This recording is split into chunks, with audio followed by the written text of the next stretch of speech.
Okay, welcome to the Handicappers Football Friday.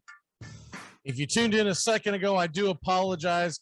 Had some technical difficulties that I noticed, and so I stopped it before we got any further. All right, we're going to make our picks real quick, and this is for the week number 1 in the National Football League. And of course, this is what, week 2 or 3 in college football, depends on how you count it. But we're going to refer to it as week number 1 going forward, week number 2, etc. We're going to go off the National Football League's week number because it's too confusing to try to keep it up. But we're going to do 6 games, 3 in college, 3 in pro, every single Friday. And we're going to give you a couple of nuggets to throw out there in fantasy football as well. Let's get this thing going with the Washington football team. Going to start in the NFL, -1. They're at home. West Coast team going East Coast. I like Washington to beat the Chargers. They're only giving up a point, and I think they'll have Justin Herbert running for their life. I also expect that the new look Washington offense will be very, very explosive, and hopefully it gets rolling here in week 1 for us. Game number 2, Rams -9. You've got the Red Rocket under center. I don't see how they're going to be able to keep up the pace with that Rams offense.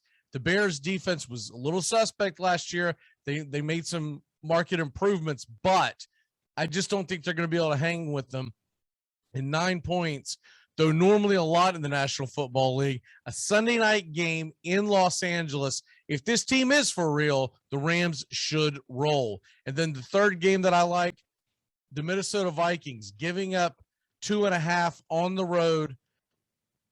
In some places you're getting 3, whatever, by the half point, whatever you got to do. 2.5 points on the road in Cincinnati. The Vikings offense, high powered. They should be able to exploit Cincinnati's defense, score a lot of points. And so you like the Vikings on that. Now, Pitt Panthers in college football, -2.5 as well in Knoxville. The Tennessee Volunteers were not very impressive in week 1. Pittsburgh was. Pittsburgh has a veteran quarterback. They've got a solid defense. They should be able to corral the Volunteers, even though it is in Knoxville. It's also a noon kickoff, so both teams will probably start off a little slow. Don't expect to be as high scoring as the expert thinks. North Carolina Tar Heels, remember, they were shocked last week in Blacksburg, losing to Virginia Tech. This week, I believe North Carolina gets its revenge, giving up 26 against Georgia State. Georgia State was pummeled in week 1. North Carolina should be able to roll. And the other game I like, Boston College giving up 37. It's a lot of points, but they're playing a terrible UMass team. A terrible UMass team, terrible UMass program. A little shocking that the program is even still going. So Boston College -37.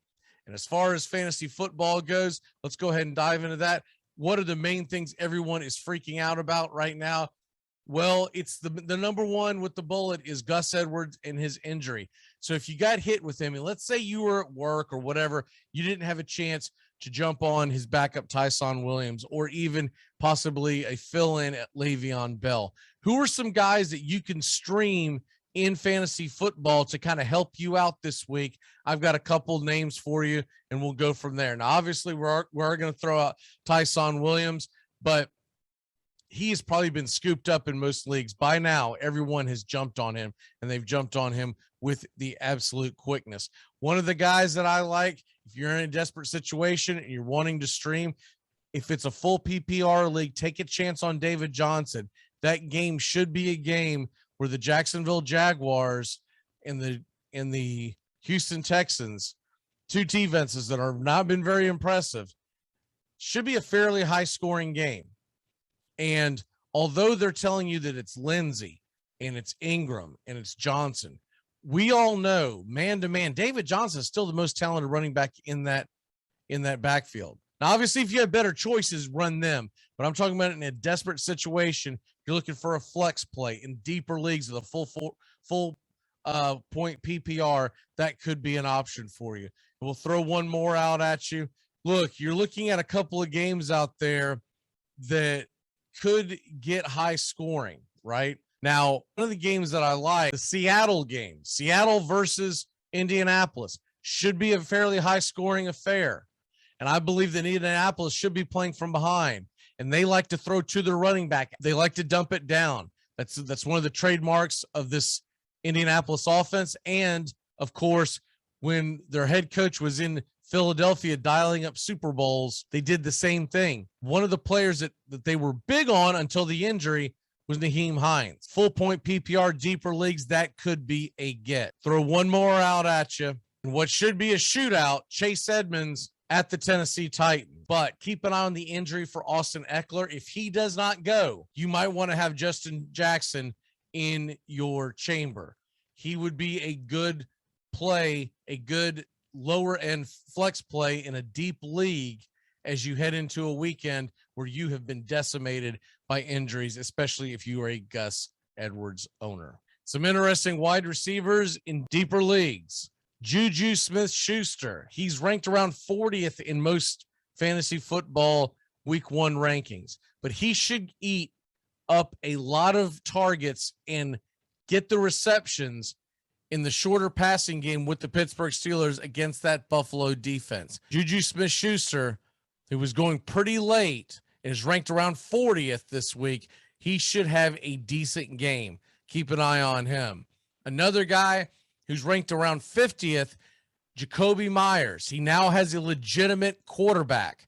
Keep an eye on Jacoby Myers. You may want to slide him in to a slot play, to a flex play, if you had Gus Edwards in your flex, as I did. We'll give you one more, a little higher end guy, but if you're in a deeper league, it's a guy you might want to throw in there. Laviska Shenault, Jacksonville Jaguars. That should be a fairly high scoring game, and you should get Laviska Shenault involved heavily in that offense. Remember, Urban Meyer, he loves to get receivers involved in jet sweeps. He loves to get them involved in the short passing game and get the yaks. Good, solid play, Laviska Shenault.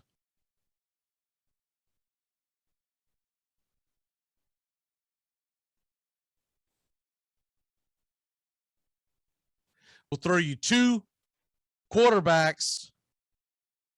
If you are in a hole and you're like, man, I just went up against Tom Brady, I just went up against Dak Prescott, I don't have a top tier quarterback, what can I do? What can I stream? Jameis Winston against Green Bay in what should be a shootout is very enticing. I like him at about, I don't know, like it's a 6 or 7 out of 10. Not someone that you're going to drop someone dynamic for, but I do like his chances. Still has one of the strongest arms in the National Football League.